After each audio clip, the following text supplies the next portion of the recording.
नमस्कार फ्रेंड्स। तो आज के वीडियो में हम लोग स्टार्ट करेंगे चैप्टर 5 जीवन की मौलिक इकाई। ठीक है, ये बायोलॉजी का चैप्टर है और इसका हम लोग आंसर और क्वेश्चन करेंगे। ठीक है, ये क्लास 9 का। तो रटना नहीं है, समझना है। ठीक है, तभी एग्जाम में आप लोग पास कर पाओगे। तो देखो, पहला क्वेश्चन है, क्या सभी कोशिकाएं आकार व आकृति के अनुसार एक जैसी दिखाई देती है? तो इसका उत्तर है नहीं। यानी कि सभी जो कोशिकाएं हैं और जितने भी कोशिकाएं की आकार होती है वो लोग एक जैसे दिखाई नहीं देते हैं। ठीक है, आ गया समझ में? अब हम लोग बढ़ते हैं अगला प्रश्न की तरफ।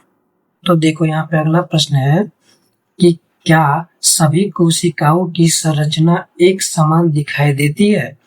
तो देखो, इसका उत्तर है सभी कोशिकाओं की मूल संरचना समान होती है। मतलब जितने भी कोशिका होती है उसकी जो संरचना होती है लगभग लगभग समान ही होती है। ठीक है, मतलब एक जैसा होती है। जैसे कोशिका झिल्ली, तो इसका उदाहरण है कोशिका झिल्ली और दूसरा है साइटोप्लाज्मा और न्यूक्लियस। यानी कि इसका 3 एग्जाम्पल है, झिल्ली, साइटोप्लाज्मा और न्यूक्लियस। ठीक है, लेकिन वनस्पति जंतु कोशिका में कुछ विभिन्न होती है। यानी कि कुछ भिन्नताएं होती है। किसमें? वनस्पति जंतु में।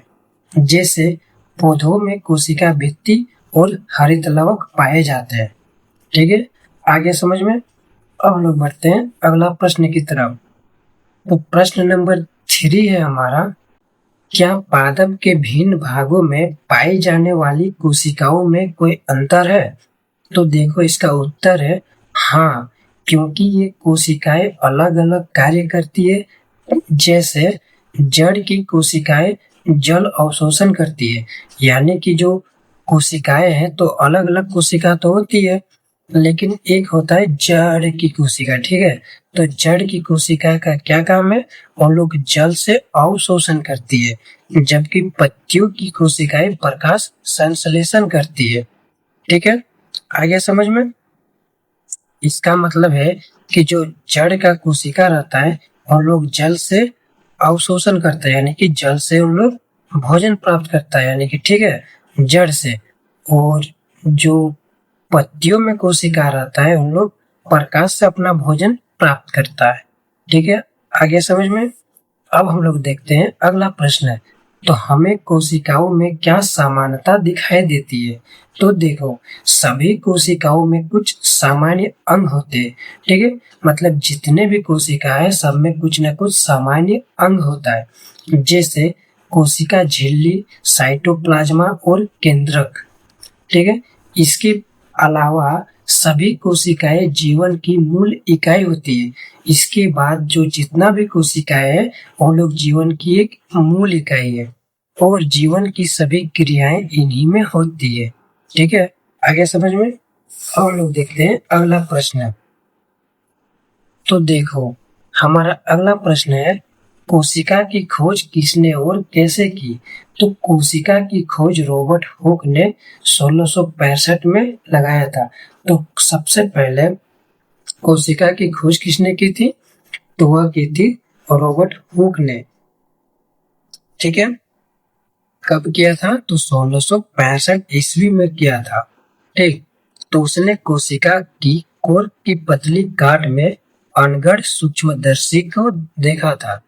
इसका मतलब है कि उसने जो पहली बार कोशिका का पता लगाया था तो उसमें कौन सा सूक्ष्मदर्शी में देखा था? अनगढ़ सूक्ष्मदर्शी। ठीक है, तो ये चीज याद होना चाहिए। अगला प्रश्न हम लोग देखते हैं, कोशिका को जीवन की संरचनात्मक व क्रियात्मक इकाई क्यों कहते हैं? तो देखो, अनेक जीवों का शरीर केवल एक कोशिका का बना होता है। यानी कि जितने भी जीव है उनके सब में एक ही तरह का कोशिका लगभग लगभग पाया जाता है। जैसे अमीबा, बहुकोशिकीय जीवों का शरीर अनेक कोशिकाओं होती है, भिन्न भिन्न कार्य करती है और भिन्न अंगों का निर्माण करती है। एक कोशिकीय जीव की सभी जैविक प्रक्रिया एक ही कोशिका में होती है और बहु बहुकोशिकीय जीवों में भी प्रत्येक कोशिका मूलभूत जैविक प्रक्रिया करती है, जैसे श्वसन, प्रोटीन बनाना आदि। अतः कोशिका जीव की संरचनात्मक व क्रियात्मक इकाई है। ठीक है, आगे समझ में कोई दिक्कत? अब देखते हैं हम लोग अगला प्रश्न की तरफ। यहाँ पे मैं जैसे भी लिखा हूँ आप लोग ऐसे ही लिख सकते हैं, बिल्कुल सेम टू सेम, और अपने एग्जाम में ऐसे ही लिख सकते हैं। ठीक है, ताकि आपको पूरा मार्क्स मिले। तो देखो क्वेश्चन नंबर 7 है, CO2 तथा पानी यानी कि कार्बन डाइऑक्साइड और पानी जैसे पदार्थ कोशिका से कैसे अंदर तथा बाहर जाते हैं, इस पर चर्चा करें। तो आइए चर्चा करते हैं। तो देखो CO2 की सांद्रता जब कोशिका में उच्च हो जाती है, विसरण द्वारा ये कोशिका से बाहर निकल जाती है, और जब CO2 की सांद्रता निम्न होती है तो बाहर से यह कोशिका में आ जाती है। ठीक है, जल के अणु परासरण के कारण कोशिका की वर्णनात्मक परागम्य झिल्ली द्वारा उच्च जल की सांद्रता से निम्न जल की सांद्रता की ओर जाती है। ठीक है, तो आप लोग रट्टा मत मारिए, बस समझ चाहिए, क्योंकि रट्टा मारने से एग्जाम में पास नहीं हो पाएगा। ठीक है, आगे समझ में। तो अब हम लोग देखते हैं अगला प्रश्न है। तो देखो अगला प्रश्न है हमारा ये क्वेश्चन नंबर 1। तो प्लाज्मा झिल्ली को वर्णनात्मक पारगम्य झिल्ली क्यों कहते हैं? क्यों कहते हैं सोचिए। तो इसका चलिए उत्तर बताते हैं। तो आप लोग कमेंट करके बताइए इसका उत्तर। ठीक है, प्लाज्मा झिल्ली कुछ पदार्थों को तो कोशिका के अंदर वो बाहर आने देती है, यानी कि जो प्लाज्मा झिल्ली रहती है, जो कुछ पदार्थ रहता है वो कोशिका के अंदर बाहर आने जाने देता है। कौन? प्लाज्मा झिल्ली। परंतु कुछ पदार्थ को न तो अंदर आने देती है और न कोशिका के बाहर जाने देती है। मगर कुछ ऐसे भी पदार्थ हैं जिनको अंदर भी नहीं आने दिया जाता है और बाहर भी नहीं आने दिया जाता है। ठीक, इसीलिए हमें चयनात्मक पारगम्य झिल्ली कहते हैं। ठीक है, इसीलिए हम इसे क्या कहते हैं? चयनात्मक पारगम्य झिल्ली। आ गया समझ में? अब हम लोग अगला प्रश्न की ओर बढ़ते हैं। तो क्वेश्चन नंबर 9 है हमारा, क्या आप दो ऐसे अंगकों का नाम बता सकते हैं जिसमें अपना आनुवंशिक पदार्थ होता है? तो बिल्कुल बता सकते हैं। तो ये होता है माइटोकॉन्ड्रिया और दूसरा है प्लेस्टिड। ठीक है, तो ये चीज आप लोग याद कर लीजिए। ठीक, अब बढ़ते हैं अगला प्रश्न की तरफ। तो हमारा अगला प्रश्न है क्वेश्चन नंबर 10। तो देखो, यदि किसी कोशिका का संगठन किसी भौतिक अथवा रासायनिक प्रभाव के कारण नष्ट हो जाता है तो क्या होगा? तो क्या होगा? तो देखो यहाँ पे, यदि कोशिका संगठन नष्ट हो जाता है, ठीक है, यदि कोशिका का जो संगठन होता है वो नष्ट हो जाता है, तो कोशिका अपने कुछ आधारभूत कार्य श्वसन, पोषण तथा उत्सर्जन आदि नहीं कर सकती। यानी कि जो कोशिका है हमारे बॉडीज में या फिर कहीं पर भी, तो वो मान लो कि नष्ट हो गया या फिर किसी कारण खत्म हो गया, तो क्या क्या नहीं कर पाएगा? श्वसन नहीं कर पाएगा, पोषण नहीं कर पाएगा और उत्सर्जन भी नहीं कर पाएगा। प्रोटीन का निर्माण नहीं कर सकती, और अगर कोशिका नष्ट हो गई तो प्रोटीन का भी निर्माण नहीं कर सकता है, जिससे जीव की समस्त कार्य रुक जाएंगे। यानी कि हम लोग का जो बचपन, मतलब हम लोग जो छोटे से बड़े होते हैं, ठीक है, तो हम लोग का जब कोशिका बढ़ता है यानी कि वो अपना ग्रो करता है, तभी हम लोग छोटे से बड़े हो पाते हैं। यदि कोशिका नहीं बढ़ेगा, ठीक है, वो अपना भोजन नहीं बनाएगा कोशिका, तो वहीं पे हम लोग रुक जाएंगे, उतना ही छोटे रह जाएंगे। ठीक, तथा जीव की मृत्यु हो सकती है, और ऐसे में जीव का मृत्यु भी हो सकता है। ठीक है फ्रेंड्स, आगे समझ में। अब हम लोग बढ़ते हैं अगला प्रश्न की तरफ। Question number 11। तो लाइसोसोम को आत्मघाती थैली क्यों कहते हैं? ठीक है, तो देखो क्यों कहते हैं। जब कोशिका नष्ट होती है तो लाइसोसोम फट जाते हैं तथा एंजाइम अपनी ही कोशिका को खो या पचा देता है। ठीक है, तो इसका मतलब ये है कि जब लाइसोसोम जो रहता है वो फट जाता है, ठीक है, या फिर कोशिका नष्ट हो जाती है, तो क्या होता है, एंजाइम अपनी कोशिका को खो या पचा देता है। इसीलिए लाइसोसोम को आत्मघाती की थैली कहा जाता है। ठीक है फ्रेंड्स, तो आ गया समझ में। हम लोग देखते हैं अगला प्रश्न की तरफ। जितने भी क्वेश्चन है सारे अभी बुक के अंदर से हैं। अभी हम लोग प्रश्न अभ्यास भी करने वाले हैं। ठीक है, तो अगला प्रश्न है हमारा क्वेश्चन नंबर 12। तो देखो, कोशिका के अंदर प्रोटीन का संश्लेषण कहाँ होता है? तो देखो, कोशिका के अंदर प्रोटीन का संश्लेषण कहाँ पर होता है?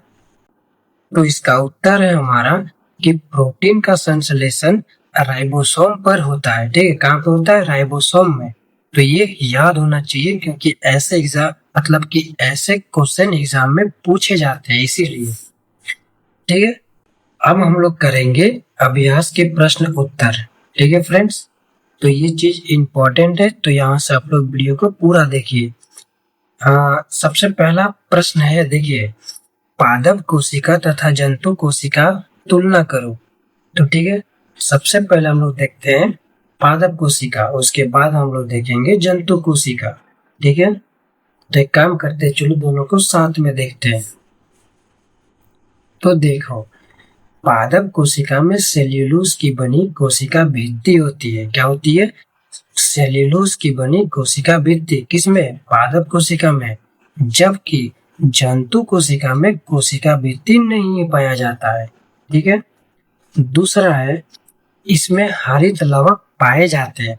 ठीक है, पादप जो कोशिका रहता है, पादप कोशिका, इसमें हरित लवक पाए जाते हैं। ठीक है, हरित लवक पाए जाते हैं, और इसमें जो है, इसमें हरित लवक नहीं पाया जाता है, मतलब कि जंतु कोशिका में हरित लवक नहीं पाया जाता है। ठीक है, अगला पॉइंट है, इसमें बड़ी बड़ी रिक्तिकाएं होती है, यानी कि इसमें बड़ी बड़ी छिद्र होती है। रिक्तिकाएं का मतलब होता है खाली जगह, तो इसमें बड़ी बड़ी खाली जगह होती है, यानी कि छिद्र रहती है। दूसरा पॉइंट है कि इसमें रिक्तिकाएं नहीं होती है या बहुत छोटी होती है। तो ये ऑब्वियसली सी बात है दोस्तों कि जो छोटी रहती है तो उसमें खाली जगह कहाँ से रहेगा क्या?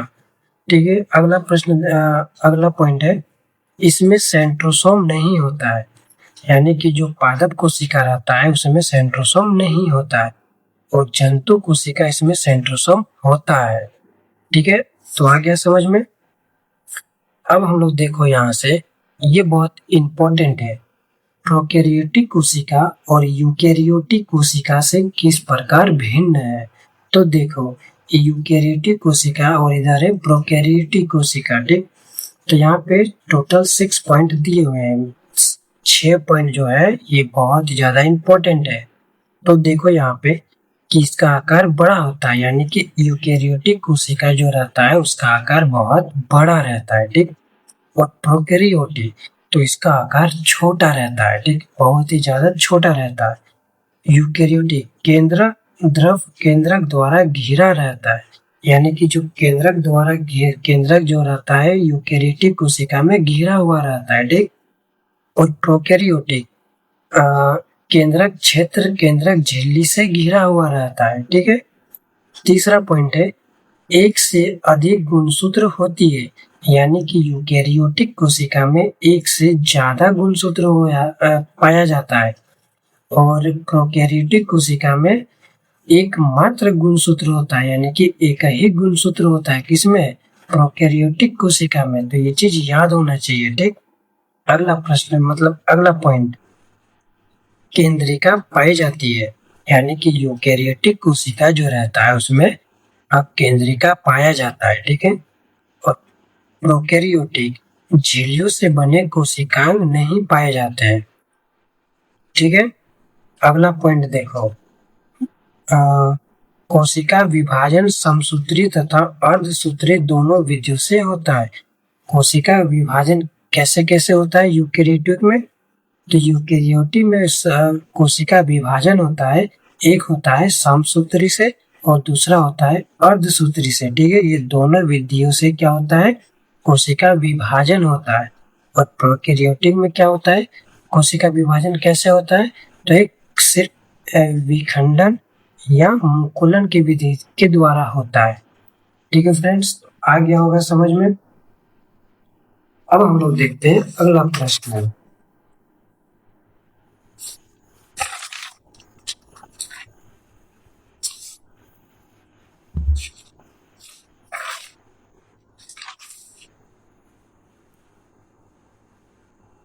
अगला प्रश्न देखते हैं। तो हमारा अगला प्रश्न है कि यदि प्लाज्मा झिल्ली फट जाए या टूट जाए तो क्या होगा। तो देखो क्या होगा, प्लाज्मा झिल्ली कोशिका का एक बाह्य आवरण है, ठीक है, जो कोशिका के आंतरिक पदार्थों को बाह्य वातावरण से अलग करती है। यानी कि जो प्लाज्मा झिल्ली है वो क्या है, मान लो कि ये कोशिका है, ठीक है, ये क्या है कोशिका, तो ये साइड साइड में क्या रहता है, एक साइड साइड में क्या रहता है, ये रहता है प्लाज्मा झिल्ली। ठीक, तो यही बोला है कि जो कोशिका के आंतरिक पदार्थों को बाह्य वातावरण से अलग करती है, इसकी प्राकृतिक अर्धपारगम्य होती है। यदि यह फट जाती है तो कोशिका का आंतरिक पदार्थ बाह्य वातावरण से मिल जाएगा तथा चयनात्मक कार्य समाप्त हो जाएगा। यानी कि ये जो फट जाएगा तो ये कोशिका क्या होगा, बाह्य वातावरण से मिल जाएगा।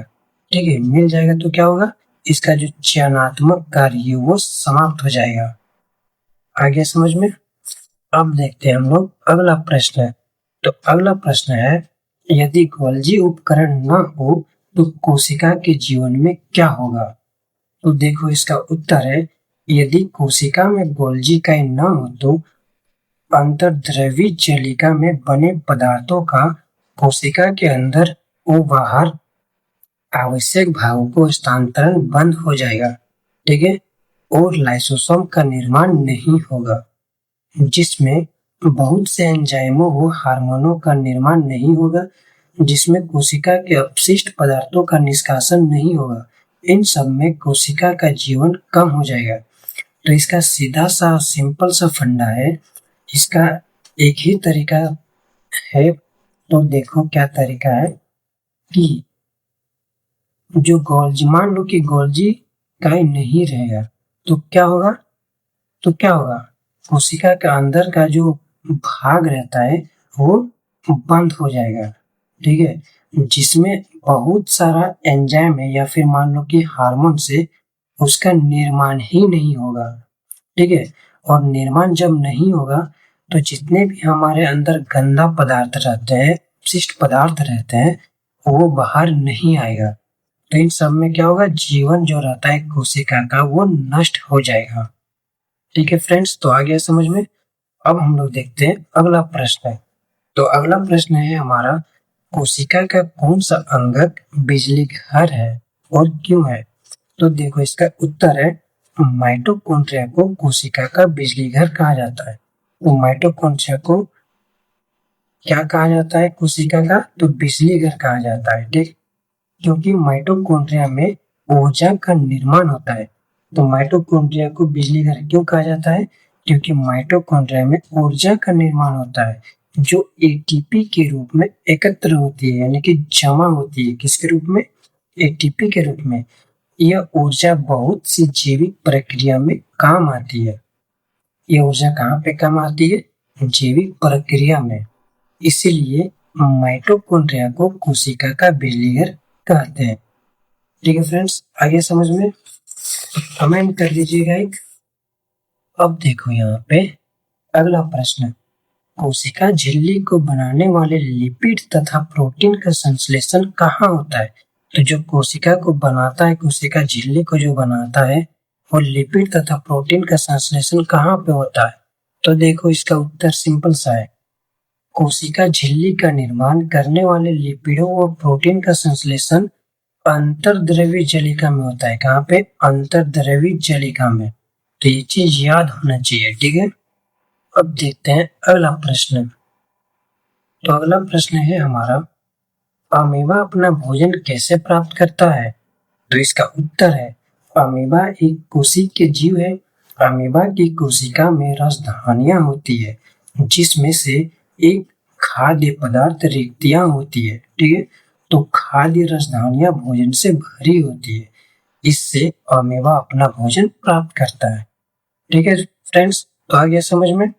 अब देखते हैं यहाँ पे अगला प्रश्न। तो हमारा अगला प्रश्न है कि परासरण क्या है। तो देखो, वर्णनात्मक पारगम्य झिल्ली द्वारा पानी के अणुओं की उच्च सांद्रता क्षेत्र निम्न सांद्रता क्षेत्र की तरफ गति को परासरण कहते हैं। यानी कि जो उच्च सांद्रण रहता है वो जो निम्न सांद्रण क्षेत्र की तरफ गति करता है उसी को परासरण कहते हैं। पानी की गति इसमें धुले हुए पदार्थों पर निर्भर करती है। ठीक है फ्रेंड्स, तो आगे समझ में। तो ये चीज आप लोग चाहें तो नोट्स बना सकते हैं और चाहिए तो टेलीग्राम चैनल को भी ज्वाइन कर सकते हैं। कल हम लोग पढ़ेंगे चैप्टर 6। तो चलो ठीक है, कल मिलते हैं, तब तक के लिए पढ़ते रहो। धन्यवाद।